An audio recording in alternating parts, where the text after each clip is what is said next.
కాశీలో Suman TV. Suman TV ప్రేక్షకులకి నమస్తే. ఈరోజు కాశీలో సుమన్ టీవీ యాత్రలో భాగంగా మనం వచ్చేసినాం విశాలాక్షి అమ్మవారి గుడికి. ఈ కార్యక్రమాన్ని మనకు సమర్పిస్తున్న వారు వారాహి సిల్క్స్. పెళ్ళైనా పండగైనా వేడుక ఏదైనా పట్టు చీరల ప్రత్యేక వేదిక వారాహి సిల్క్స్. సాంప్రదాయానికి సౌందర్యానికి వారధి.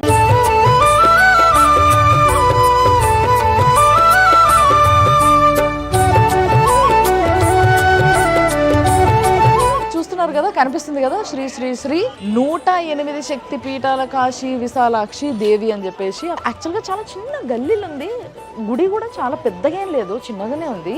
కానీ అమ్మవారు మాత్రం చాలా బాగుంటుందంట.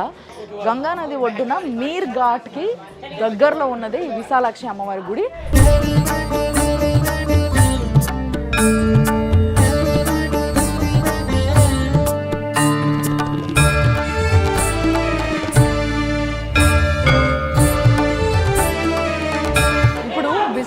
అమ్మవారి యొక్క దర్శనం కోసం మనము లోపలికి వచ్చినాము. ఇది చిన్న గుడి, ఇప్పుడు వరకు నేను చూసిన అన్ని శక్తి పీఠాలల్లో ఇది చిన్నది అని చెప్పొచ్చు. కానీ అమ్మవారిని చూడండి ఒక్కసారి, ఎంత బాగుందో అసలు. ఆ విగ్రహము, ఆ కళ్ళు ఇప్పుడు అర్థం కావాలి మీకు విశాలాక్షి అనే పేరు ఎందుకు వచ్చిందో. ఎందుకంటే చాలా పెద్ద పెద్ద కళ్ళు ఉన్నాయి కాబట్టి విశాలాక్షి అనే పేరు వచ్చింది. ఆదిశంకరాచార్యులు వచ్చినప్పుడు ఆయన ఇక్కడ ప్రతిష్ఠించిన విగ్రహం ఇది. ఆ విగ్రహం వెనకాల అసలు విగ్రహం ఉంటుంది, స్వయంభూ అమ్మవారిది. ఆ అమ్మవారి విగ్రహాన్ని మనకు చూడ్డానికి లేదనమాట. ఇక్కడ శ్రీచక్రం ఉంది చూడండి. మీకు ఏ గుళ్ళో కూడా శ్రీచక్రం ముట్టుకొనియరు, కానీ ఇక్కడ మాత్రం ప్రతి ఒక్కరూ ఈ శ్రీచక్రాన్ని ముట్టుకొని మొక్కుకోవచ్చు.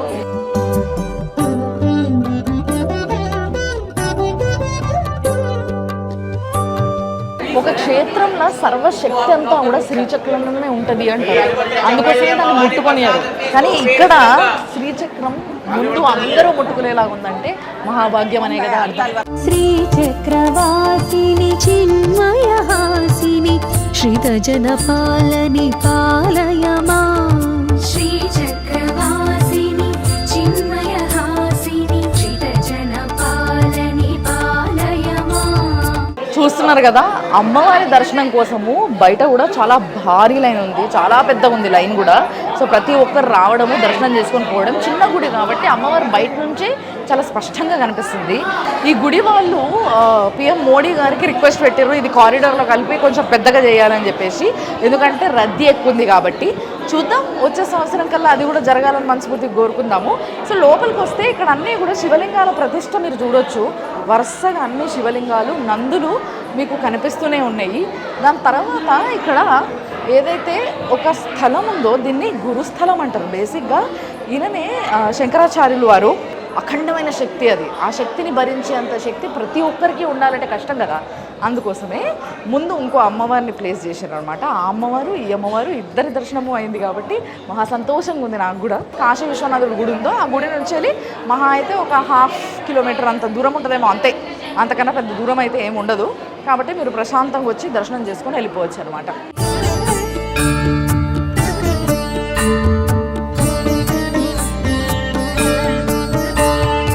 काश्याम विशालाक्षी गौरी मुख निवासिनी, माता का मुख यहाँ निवास करता है। माता यहाँ पर जब काशी का भी निर्माण नहीं हुआ था, ये आनंद कानन वन हुआ करता था। माता तब से यहाँ पर अवस्थित है। माता विशालाक्षी मंदिर में 2 विग्रह हैं। उन 2 विग्रह में पीछे वाली माता हमारी स्वयंभू माता है, जो मूल विग्रह है वो स्वतः उत्पत्ति है उनकी। आगे में चूँकि वो अब स्वतः उत्पत्ति थी, लेकिन अपने हिंदू शास्त्र में मान्यता में है कि किसी भी देव विग्रह की स्थापना श्री यंत्र पर होना आवश्यक है। तो उसको दूर करने के लिए हमारे कांची के शंकराचार्य जी ने 71 में आगे में अम्मा का प्राण प्रतिष्ठा किया। तो इतिहास ने बोल रहा है, पुराणों में है, यहाँ की कथा जो है वो बता दीजिए। राजा दक्ष की पुत्री माता सती जब वह यज्ञ में पहुंचती हैं और पिता से अपने पति का अपमान होने पर वो अपने शरीर का त्याग करती हैं, और उसके बाद भगवान शिव वहाँ पहुँचते हैं और पत्नी को अपना वो स्वरूप में देख करके काफ़ी ज़्यादा ही वो विरह वेदना में आ जाते हैं। इस पर भगवान विष्णु ने अपने सुदर्शन चक्र से माता का खंड खंड किया है, जो जहाँ विभिन्न स्थलों पर गिरा वो हमारे शक्तिपीठ कहलाए हैं। यहाँ माता का मुख गिरा है। दूसरी बात हम ये कहेंगे, जब माता का जो नामकरण हुआ है वो चूँकि माता का नेत्र काफ़ी विशाल था, अच्छ विशालाक्षी, विशाल अच्छ, इससे नाम पड़ा विशालाक्षी। लेकिन यहाँ पर माता का मुख पादित हुआ है। कुछ लोग यह अपभ्रंश पैदा करते हैं कि यहाँ माता का मणि का कुंडल गिरा है, लेकिन हम यहाँ स्पष्ट करना चाहेंगे कि माता का मणि का कुंडल पार्वती जी का गिरा था, वो भी मणिकर्णिका तीर्थ कुंड में। विष्णु इच्छा को जब विष्णु जी ने सुना तो उन्होंने अपने सुदर्शन चक्र से काशी में मणिकर्णिका तीर्थ कुंड का निर्माण किया, जहाँ पर माता पार्वती भगवान शंकर ने स्नान किया है। वहाँ पर शंकर जी का और माता का मणि का कुंडल उस कुंड में गिरा, जिससे उसका नाम मणिकर्णिका तीर्थ पड़ा। और ये यहाँ पर माता को कौन से पूजा चलते हैं ये रोज, हर रोज कैसे इधर? रोज माता का यहाँ पर 4 पूजा होता है। मॉर्निंग में मंगला आरती अभिषेक के बाद होती है। आफ्टरनून इस समय अम्मा माता का अभिषेक होता है। फिर शाम के इवनिंग के टाइम में माता का आरती होता है, और रात्रि में 11:30 बजे माता का शयन आरती होता है। उसके बाद मंदिर क्लोज हो जाता है कि बाबा विश्वनाथ भोलेनाथ रात्रि में माता यहीं पर शयन करने के लिए आते हैं। యాక్చువల్గా చాలామంది విశాలాక్షి అంటే విశాలమైన కళ్ళు గలది అనే అర్థం వల్ల చాలామంది ఏమనుకుంటారంటే కన్ను పడి ఉంటుంది, ఇక్కడ అమ్మవారి యొక్క కన్ను పడి ఉంటుంది అనే ఒక అపోహలో ఉన్నారు.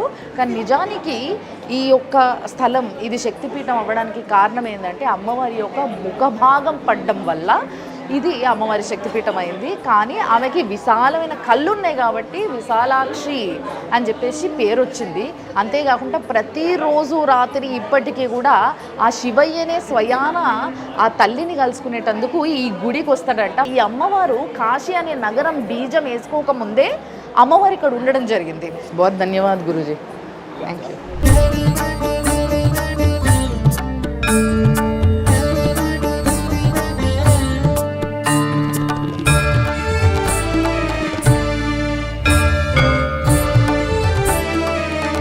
మొత్తం మీద విశాలాక్షి అమ్మవారి యొక్క దర్శనం చాలా అద్భుతంగా జరిగింది.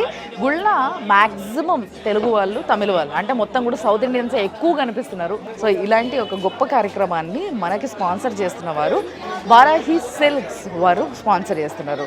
కాశీలో Suman TV sponsored by Varahi silks.